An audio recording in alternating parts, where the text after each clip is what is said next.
السلام علیکم dear students, I hope you all are fine and in good health. آپ سب ٹھیک ہوں گے اور خیریت سے ہوں گے۔ Today is Thursday 22 April, so let start over home task from English. English chapter number 1، tolerance of رسول صلی اللہ علیہ وآلہ وسلم۔ کل کے لیکچر میں آپ نے اس چیپٹر کے ورڈس میننگ دیکھے تھے، آج ہم کوشچن آنسرس کریں گے۔ تو فرسٹ کوشچن ہے کہ ٹالرنس کا کیا مطلب ہے؟ ٹھیک ہے، ٹالرنس کا مطلب یہ ہے کہ درد اور تکالیف کو برداشت کرنا صبر کے ساتھ۔ ٹھیک ہے، اس سے مراد یہ بھی ہے کہ ایسی چیزوں کو بھی برداشت کرنا جو آپ کو پسند نہیں۔ اس کے بعد کوشچن نمبر 2 ہے کہ آپ صلی اللہ علیہ وسلم کی زندگی سے برداشت کی یا صبر کی ایک اگزامپل دیں۔ ٹھیک ہے، ابو سفیان جو کہ بہت برے اینیمی تھے اسلام کے، ٹھیک ہے، اس سے پہلے کہ وہ مسلم بنتے، مطلب کہ مسلمان بننے سے پہلے وہ اسلام کے ایک دشمن تھے۔ ٹھیک ہے، ایٹ دا کانکویسٹ آف مکہ، مکہ جب فتح ہوا تو آپ صلی اللہ علیہ وسلم نے نہ صرف ان کو معاف فرما دیا بلکہ انہیں یہ آنر بھی کیا کہ آپ صلی اللہ علیہ وسلم نے اعلان کر دیا، ڈکلیئرنگ ایمنیسٹی، ایمنیسٹی عام معافی کا۔ ٹھیک ہے، آپ صلی اللہ علیہ وسلم نے معافی کا اعلان کر دیا for those who take refuge in his house, ان لوگوں کے لیے جو ابو سفیان کے گھر میں پناہ لیں گے، ان کے لیے بھی معافی کا اعلان کر دیا۔ ٹھیک ہے، آپ صلی اللہ علیہ وسلم نے کس طرح سے رسپانس کیا طائف کے لوگوں کی ال ٹریٹمنٹ کا۔ ٹھیک ہے، طائف کے لوگوں نے آپ صلی اللہ علیہ وسلم کو بہت زیادہ پریشان کیا۔ جب آپ صلی اللہ علیہ وسلم ان کے پاس اسلام کی دعوت لے کر گئے تو آپ صلی اللہ علیہ وسلم کو بہت پریشان کیا انہوں نے۔ ٹھیک ہے، تو آپ صلی اللہ علیہ وسلم نے ان کو معاف کر دیا بلکہ ان کے لیے دعا بھی فرمائی۔ ٹھیک ہے، آپ صلی اللہ علیہ وسلم نے فرمایا کہ اے اللہ، یہ وہ نہیں جانتے۔ ٹھیک ہے، اس کے بعد نیکسٹ ہے کوشچن نمبر 4 کہ حضرت جبرائیل علیہ السلام نے آپ صلی اللہ علیہ وسلم سے کیا پوچھا؟ ٹھیک ہے، آپ صلی اللہ علیہ وسلم سے کیا کہا جب طائف کے لوگوں نے آپ صلی اللہ علیہ وسلم کو پریشان کیا؟ تو حضرت جبرائیل علیہ السلام آپ صلی اللہ علیہ وسلم کے پاس آئے اور ان کو کہا، او محمد صلی اللہ علیہ وسلم، اگر آپ کہتے ہیں تو میں ان کو تباہ کر دوں۔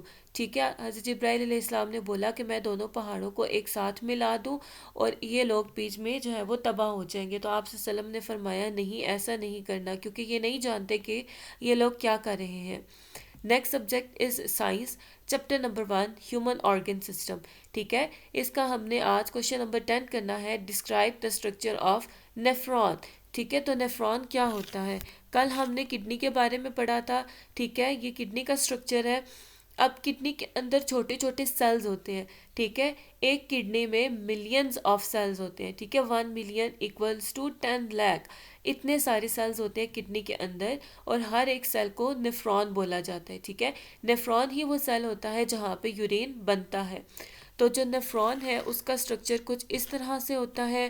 نیفرون کے دو مین اسٹرکچرز ہوتے ہیں، ایک ہوتا ہے رینل کارپسل، دوسرا ہوتا ہے renal tubule. Renal word mostly kidney کے لیے یوز ہوتا ہے۔ ٹھیک ہے، کارپسل ورڈ کا مطلب ہوتا ہے کوئی چیز جو راؤنڈ شیپ میں ہو۔ Renal corpuscle and renal tubules, tubule word tube سے نکلا ہے، تو یہ جو سیکنڈ یلو پارٹ ہے یہ ٹیوب کی شیپ میں ہے۔ اب جو رینل کارپسل ہے اس کو بھی 2 میں ڈیوائیڈ کیا جاتا ہے، ایک ہوتا ہے گلومیرولس، دوسرا ہوتا ہے بومنز کیپسول۔ بومنز کیپسول کیا ہے؟ یہ جو کپ شیپ سٹرکچر ہے اس کو بومنز کیپسول بولیں گے۔ گلومیرولس کیا ہے؟ اس کے اندر چھوٹی چھوٹی آرٹریز ہوتی ہیں، ٹھیک ہے، کیپلریز ہوتی ہیں، ان کو گلومیرولس بولا جائے گا۔ آرٹریز کیا ہوتی ہیں؟ جو کہ ہارٹ سے بلڈ لے کر آتی ہیں۔ آرٹریز مزید چھوٹی ہو کے کیپلریز بنا دیتی ہیں۔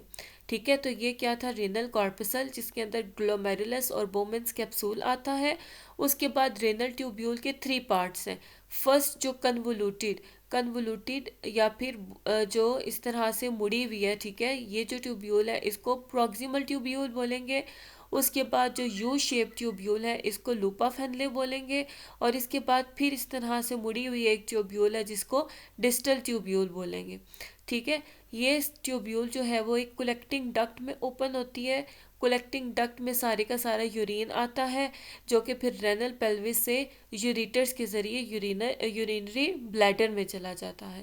ٹھیک ہے، next subject is social studies, history. ٹھیک ہے، short answers, when was East India company established? East India company کب اسٹیبلش ہوئی؟ ایسٹ انڈیا کمپنی برصغیر میں اسٹیبلش ہوئی تھی جب مسلمان اور ہندو ایک ساتھ رہتے تھے. ٹھیک ہے. 1600 میں برٹش ٹریڈر جو تھے انہوں نے یہ ایک کمپنی لگائی تھی after getting the Royal permission from queen of England. England کی کوئین سے انہوں نے پرمیشن لے کر یہ جو ایسٹ انڈیا کمپنی تھی وہ اسٹیبلش کی. ٹھیک ہے. ٹریڈ کے لیے. How many cassettes were there in Hindu society, right there names. ٹھیک ہے. کیسٹ مطلب ذات کا سسٹم. ٹھیک ہے. ذات پات کا سسٹم جو ہندوؤں میں ہوتا ہے. کتنی ہوتی ہیں. ٹھیک ہے. ہندوؤں میں 4 نمبر آف کیسٹس ہوتی ہیں. ان کے نیم ہیں براہمن, کیشتری, ویشیاز, شودرز. ٹھیک ہے. جو براہمن ہوتے ہیں وہ سب سے اچھی ذات ان کی مانی جاتی ہے. ٹھیک ہے. اور جو شودراز ہوتے ہیں وہ سب سے بری ذات مانی جاتی ہے ہندوؤں کی. یہ لوگ موسٹلی کام کرنے والے یا اس طرح کے ہوتے ہیں ہندوؤں کی سوسائٹی میں. ٹھیک ہے. ہم لوگ تو سب کو ایک جیسا مانتے ہیں, سب کی ایک جیسی عزت کرتے ہیں. ٹھیک ہے. لیکن ہندو ایسا نہیں کرتے. Next is what is separate electorate. Election of representatives on the basis of religion is called electorate. ٹھیک ہے. کہ مذہب کی بنیاد پر جو الیکشنز ہوتے ہیں, جو سیٹس ہوتی ہیں, اس کو سیپریٹ الیکٹوریٹ بولا جاتا ہے.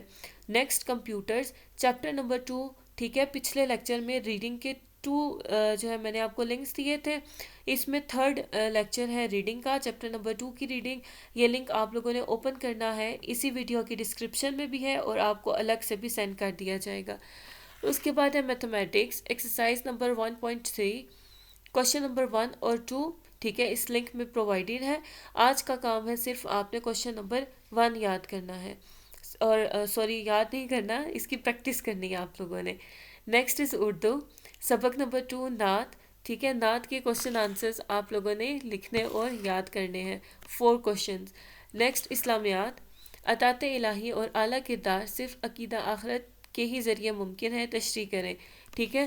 کل آپ لوگوں نے یہ 2nd پیراگراف کیا تھا, آج آپ لوگوں نے یہ 3rd پیراگراف کرنا ہے. یہاں سے ایسے شخص کے دل میں اگر کبھی خیال آئے کہ امتحان میں ناجائز ذرائع سے کامیابی حاصل کر لی جائے, رشوت یا سفارش کے ذریعے کوئی اونچا عہدہ حاصل کر لیا جائے, مالک کے سامنے نہیں تو اس کی کوئی قیمتی چیز ہی چرا لی جائے جو مجھے امیر بنا دے, امانت رکھوانے والا تو مر گیا, کیوں نہ اس کی امانت ہڑپ کر لی جائے, کیونکہ اس کے بال بچوں کو اس کی خبر نہیں, افسر تو دفتر چھوڑ کر کام سے چلا گیا ہے, کیوں نہ اس کی غیر موجودگی سے فائدہ اٹھا کر چند گھنٹے سیر و تفریح یا گپ شپ میں گزار لیے جائے.